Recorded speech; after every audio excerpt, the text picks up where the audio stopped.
Welcome back to Giants Latest. Happy Monday, you guys. Today and tomorrow, we are recapping minicamp because there's actually a lot that I want to discuss. So let's get right into it. Hit that thumbs up button if you like this video so you get to see more. Let's start with the rookie numbers. So they have, I wrote unofficially because they have officially picked their numbers, but they're not all set in stone yet, and they are subject to change. So here's who I think is going to stick with their number based on what I've seen and heard, and then who I think might possibly change them. So let's get started with Abdul Carter, who's wearing number 51. It has been confirmed by him, the Giants, and the NFL. That is the number he is sticking with. So if you want to order an Abdul Carter jersey, you are safe to do so.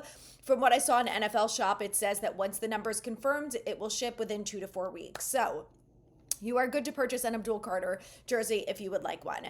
Next up, let's talk about Jackson Dart, who is wearing number 6 right now. He joked around after practice saying that he was going to see how it looks in photos before he decides whether or not he's going to stick with it.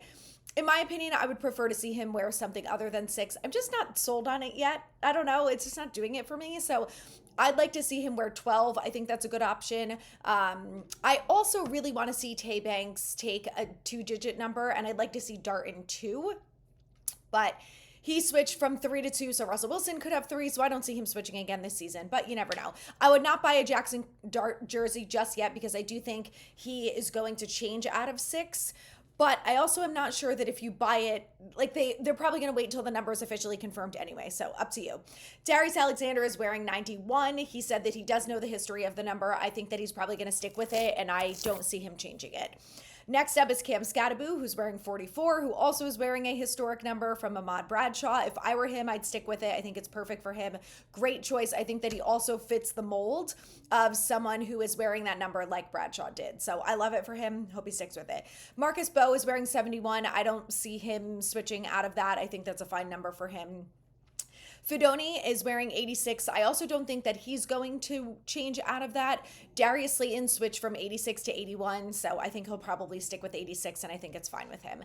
And then cornerback Corey Black is wearing number 25, which I also think that he will probably stick with. But like I said, until all this stuff is officially confirmed, I would just say that there is a chance that they could change over the next few weeks. So overall, I think good number choices for most of the players, and I do like them and hope that they stick with them, except for Dart. If he wears 6, it's fine. I just would personally prefer something else. So we'll see what he ends up doing.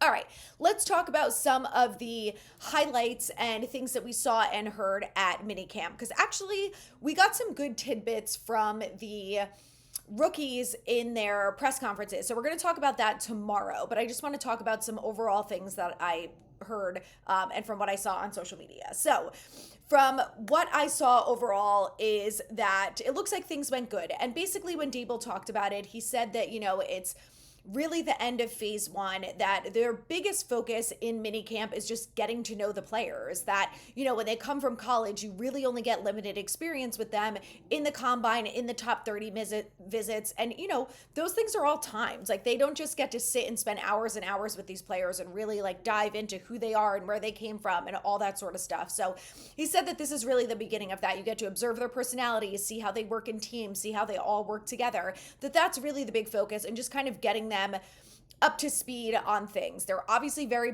far behind compared to all of the veterans in the building. So, the focus also is getting them to, communicate and trust each other and, get through the playbook and ask questions and make mistakes and things like that. So it's very introductory, very basic is basically how Dable put it. But he did say that overall, he was happy with the way that things went, and that, of course, this is really just the beginning. So let's talk about Jackson Dart, because coming from there, Dart, there were a lot of good things that I saw. He throws a really nice deep ball, and I have to say that it's fun to watch that again, because I think we all are expecting that from Russell Wilson, right? We know that's one of the things that he's good at. We know that obviously Jones was really inaccurate with stuff like that. And look, we're not going to make a big deal out of Jackson Dart's deep balls in minicamp, but it's just nice to see that again. I saw if you guys didn't see it, there's a really nice deep shot down the field to wide receiver Jordan Bly, who is an undrafted free agent,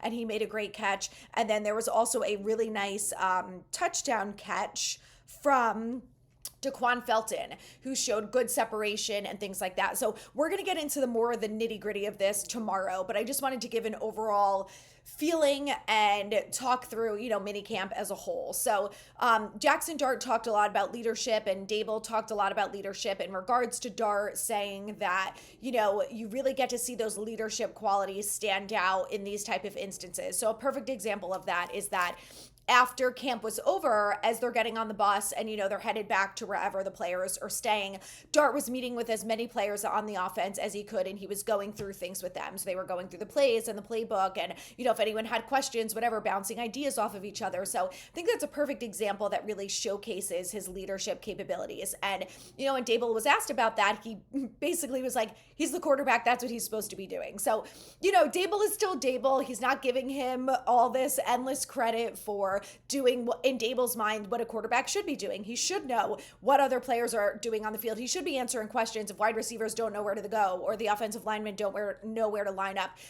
Everything runs through him. And as Jackson Dart said, he can only be as successful as the players around him are. And, if the players around him do well, then he will succeed too. So they're really focusing on the team aspect of everything and how that's so important. But I think what it also showed me is how Dable is so much harder on the quarterbacks. And we've seen him do this before, but it starts as early on as minicamp. And I just really, really want him to have that same accountability and responsibility for all the other players on the offense. Like, I understand that the quarterback is the most important position, but what doesn't matter about the quarterback is if the offensive line can't block or if they keep getting the same penalties over and over. So, it's just like a little reassurance to me that, like, Dable is so focused on the quarterback, and I need him to be focused on everyone else, not just the quarterback. So we will see if that continues. I just hope that it's something that really gets cleaned up, because it's something that's very important to me that we don't see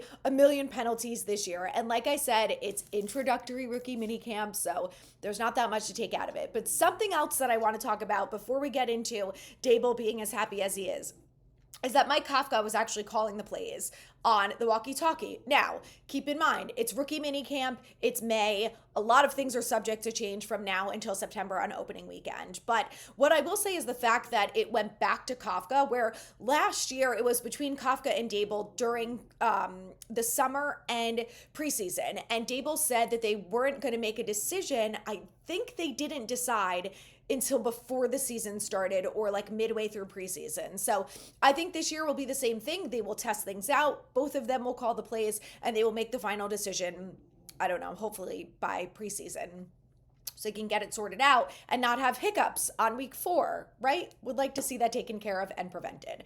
So with that being said, I have never seen Brian Dable so happy. I don't know about you guys, but the clips that I saw from him, he's, whipping the whistle around, which he does a lot, but he's like joking on the sidelines, like grooving with the players, like high-fiving people, looking like he's literally having the time of his life. And, the comments on Twitter are like, this is what it's like when you don't have Daniel Jones as your quarterback. And I'm like, all right, guys, like, not everything is always about Daniel Jones, okay? Can we just make it about the fact that, yes, Dable got after his guy. He should be happy. He should be happy, right? This is the beginning of football season. His own words were, well, I'm happier to be on the field than behind the desk. So, obviously he should be happy. There's nothing going wrong yet. And he's got a whole new crop of players. He's got a lot of talent that they brought in, that they specifically picked for this roster to make it better, and he's got his quarterback. So, like I said, Brian Dable should be happy, because I don't really think that there's much to scream about players at just yet.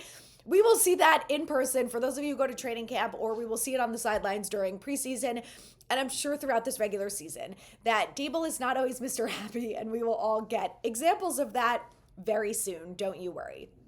So that's it for today, guys. Hit that subscribe button, because more Giants latest, more of a rookie mini camp review is coming tomorrow.